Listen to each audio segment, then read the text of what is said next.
Good evening, I'm Grace Brister. It's day 3 of the World Games in Birmingham. Today at the Hoover Met, Team USA softball faced Italy, and former Alabama outfielder Haley McClenny and pitcher Montana Fouts played a big part in today's game.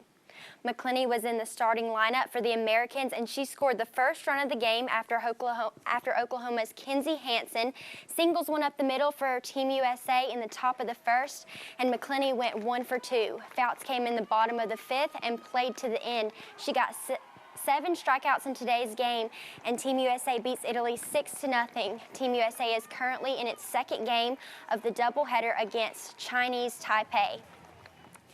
And former Alabama golfer Trey Mullinax came in clutch this weekend at the Barbasol Championship in Nicholasville, Kentucky.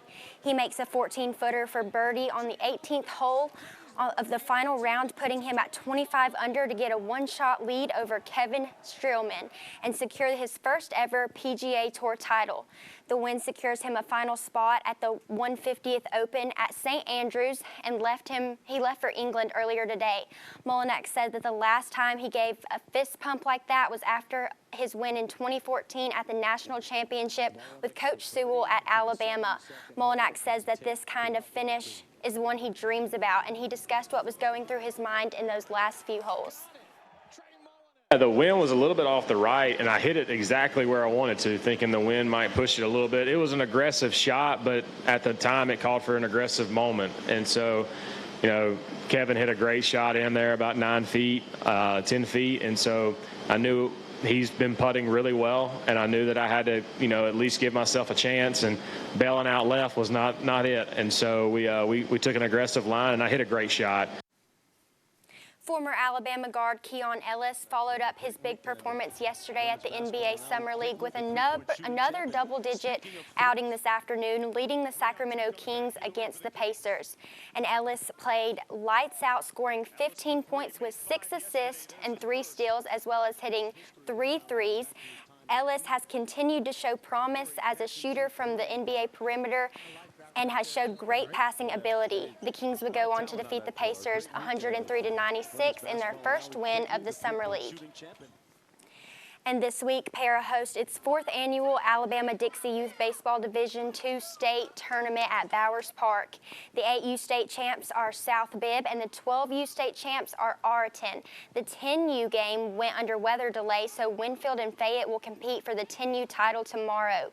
These teams will head to the World Series in Anderson, South Carolina, but next year, for the first time ever, the World Series will be held here in Tuscaloosa. National Director of Dixie Youth, Dale Phillips, says that this tournament means a lot to the players and their families. This week represents the end of another baseball season. What these kids have been playing for, you know, there's no way you can't pay to play in this tournament. You literally have to work hard and win and earn your right to get here. And these kids that are playing have been doing this for now over a month of playing tournament after weekend, and they've worked really hard to get here, and it's seeing the excitement that they have. It's really serious to them, and I love it. The enthusiasm is great. Now on to Major League Baseball. The Braves looking for a 3-game sweep today against the Washington Nationals. In the top of the 6th, the Braves are up 2-0, and the Nationals' Lane Thomas gets all of this one, sending one deep to left, just getting inside the left field foul pole, putting the Nationals up by 1. In the bottom of the 8th, Austin Riley destroys one to left field to tie the game up 3-3.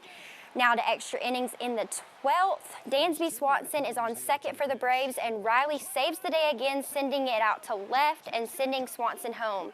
The Braves win 4-3, and they will face the Mets tomorrow at 6:20 in Atlanta.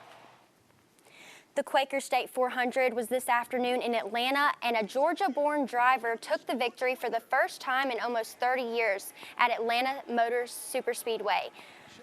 Corey LaJoy was in the lead, but with 2 laps to go, Chase Elliott passed him and finished strong. The last Georgia-born driver to win this race was his father, Bill Elliott, back in 1992. This is Chase Elliott's 3rd win of the 2022 season, which is the most out of any driver. This year, it puts him at the top of the leaderboard and top of the Cup Series leaderboard. Now to Wimbledon for the final match between Nick Kyrgios and Novak Djokovic. It all came down in the fourth set. Match point, Kyrgios sends a backhand shot that goes into the net, and Djokovic wins his 21st Grand Slam, and it was the 7th time he has won at Wimbledon. Djokovic wins the 2022 Wimbledon men's final by a score of 4-6, 6-3, 6-4, 7-6. And that's going to do it for us tonight in sports. But stick around. WVUA 23 News at 10 will be right back.